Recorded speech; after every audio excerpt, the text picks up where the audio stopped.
Welcome to this week's Saturday Travel and History Tip. And today we will be going to the state of Vermont. And Vermont is one of the most beautiful states in the nation, and there are plenty of wonderful things to see. When most people think of Vermont, they think of syrup, and there are farms with sugar houses, and then there's Maple Grove Farm, which is famous for its syrup and syrup products. There's King Arthur flour. You may not realize that King Arthur flour is from Vermont, and we have visited there, and that was quite an exceptional place. Cabot Creamery, famous for its cheese. You will find Cabot cheese in most stores, and it is headquartered in Vermont. And then there's always Ben & Jerry's Ice Cream Factory. That's where some childhood friends co-founded Ben & Jerry's Ice Cream, and you can visit Ben & Jerry's. But the place that we want to focus on today is Vermont Marble Company. There are other marble and granite places in Vermont, like the Rock of Ages, but we have not visited that granite quarry. But we did stop one afternoon to visit and tour the Vermont Marble Company. More marble and granite are quarried in Vermont than in any other state. Workers have been quarrying there since the 18th century. In Proctor, the Vermont Marble Company presents the biggest collection of marble in the world. We have visited many state capitals, and they have marble from around the world, and quite often there is marble that was quarried in the beautiful state of Vermont. There's a good chance that your state capital also has marble that was quarried in Vermont. But let's move on to the Vermont Marble Museum. And as you can see, due to COVID, it has been closed and has remained closed. But they are taking advantage of this time to revamp the museum. But we went pre-COVID. There are over 100 exhibits talking about the company's heritage in Vermont and nationally, a Tomb of the Unknown Soldier exhibit, the Hall of Presidents exhibit. All types of information and exhibits are available at this museum, and there is a charge. The Vermont Marble Company virtually built the town of Proctor. At its peak, the company employed several thousand people in the Proctor area. Early in the century, it was considered the largest U.S. corporation in the world. The reason I do these nuggets is most people have no idea of these things, and I guess some of you might not care, but I guess if you're actually watching my Saturday Travel and History Tips, you do care, so I am grateful for that. Locally, headstones were being made from the outcrop marble as early as 1785. The first commercial quarry was opened in Dorset, the first quarry in Vermont, and believed to be the first in North America. Another amazing history tip. The Sutherland Falls Quarry opened in 1836 and went through several owners before Colonel Proctor took over. He entered the arena as a receiver for the failed Sutherland Falls Marble Company. When he learned about the area's combination of water power, sand supply, promising quarry, and established equipment and railroad, he decided to bring the various struggling or defunct works into one ownership and build an effective business. Vermont Marble Company officially came into being in 1880. In the course of its life, Vermont Marble Company acquired rights to all the marble deposits in Vermont, Colorado, and Alaska to become the giant of the industry for a century. Even as early as 1885, the volume produced was incredible. Employees of the Vermont Marble Company came from all over the world. Marble carvers came from Carrara, Italy, and quarry workers from Ireland. The largest influx of immigrant workers came through Ellis Island at the turn of the century. Noteworthy statement. The immigrants from Poland, Sweden, Ireland, Italy, and many Eastern European countries lent their skills to making the products of the Vermont Marble Company world-renowned. The museum's history exhibits include early photographs, samples of many products, and is rich with information about the evolution. Well, I really doubt that the marble industry has evolved, but it definitely has changed over the years. Learn about the owners, investors, innovators, and the hardworking people that quarried and moved huge slabs and produced everything from Supreme Court pillars to gravestones. It's all centered right here at the exhibit location in Proctor, Vermont. And as we wheeled up, there was a state of Vermont historical marker. The largest marble company in the world. The earliest marble was quarried by the Humphrey brothers in 1836. They were followed by successive marble companies. In 1870, Redfield Proctor took over in receivership and brought the Vermont Marble Company to world prominence. Building contracts and work done in the Proctor shops include the U.S. Supreme Court, Jefferson Memorial, and the Rotunda columns in the National Gallery of Art. The company employee program established the first industrial nurses in 1895. Another history tip. Between 1890 to 1915, workers came from 23 countries and lived in many boarding houses and later in houses rented from the company. There were 2 Lutheran churches, 1 Roman Catholic, 1 Greek Catholic, and the Union Protestant Church. And of course, their sign is made out of beautiful Vermont marble. Walking through the big blocks of marble, you enter the museum and gift shop area in this old building. One of the major displays is the Hall of Presidents, where there is a sculpture of each president. And of course, I had to pose by two of my favorite. Move around the room to see each man and the information about their time in office as a president of the United States of America. These are sample headstones produced for Arlington National Cemetery and other governmental cemeteries by the Vermont Marble Company. I'm not sure you know it, but we enjoy going to famous cemeteries, and we always try to go to the national cemeteries or military cemeteries across the country, and we have seen thousands and thousands of these style markers. As you can see, one's from the Civil War, the Spanish-American War, World War I, World War II, Confederate Cross.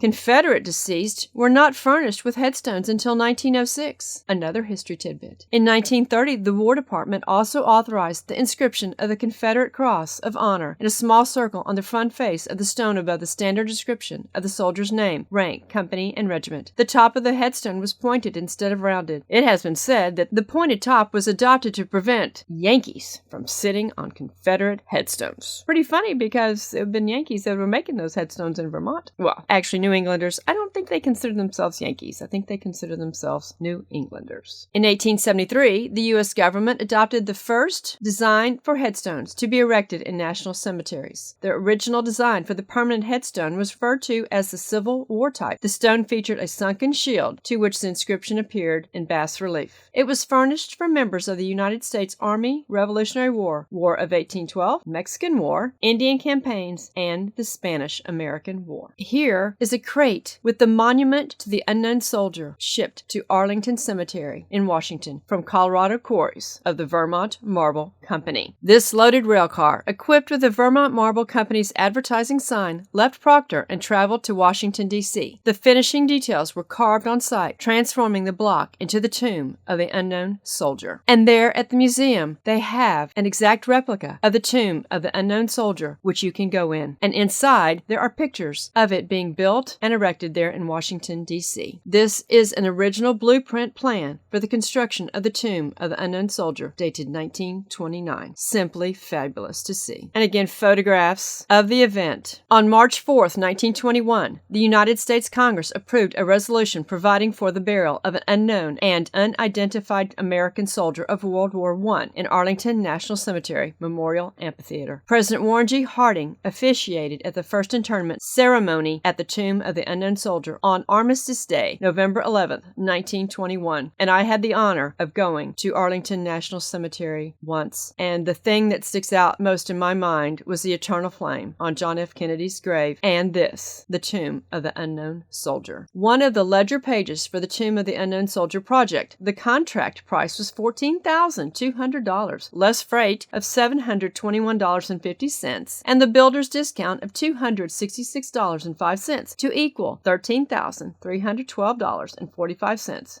FOB, Vermont. Soldiers never die until they are forgotten. Tomb guards never forget. On August 3, 1956, President Dwight D. Eisenhower signed a bill to select and pay tribute to the unknown soldiers of World War II and Korea. The interment of these unknowns took place on Memorial Day, 1958. President Eisenhower awarded each the Medal of Honor. The unknowns were then interred in the plaza in front of the tomb beside their comrade of World War I. The Vietnam unknown service member was interred at the Tomb of the Unknown Soldier on Memorial Day, May 28, 1984. President Reagan presided over the funeral and presented the Medal of Honor to the Vietnam unknown. The remains of the Vietnam unknown were exhumed May 14, 1998. Based on mitochondrial DNA testing, Department of Defense scientists identified the remains as those of Air Force First Lieutenant Michael Joseph Blasey, who was shot down near An Loc, Vietnam in 1972. It has been decided that the crypt that contained the remains of the Vietnam unknown will remain vacant. Doesn't that just bring a tear to your eye? So many young men, and some women, but mainly young men during these times, gave their life for this nation. We cannot let this nation be squandered. I apologize for the quaking voice here. I can see that this Saturday travel and history tip actually needs to be broken into two parts. So I will end this one here, and we will pick up next Saturday with the last part of our visit to the Vermont Marble Company. American history. Learn it. Love it. Appreciate it. Don't let them steal our history. Treasure our American history. Don't let them steal our country. Don't let them steal our family. Pay attention. We encourage you to subscribe to our YouTube channel. There is so much information on there. We have 179 nuggets up of 6 to 12 minute videos, mainly about creation versus evolution, that will help strengthen your family and your faith. If you appreciate these videos, you can do two things. One is share our content with others and repost on your social platform. And if you can partner with us on a monthly or one-time basis, that is greatly appreciated, as we devote a lot of time to producing these nuggets and Saturday travel and history tips. Thank you.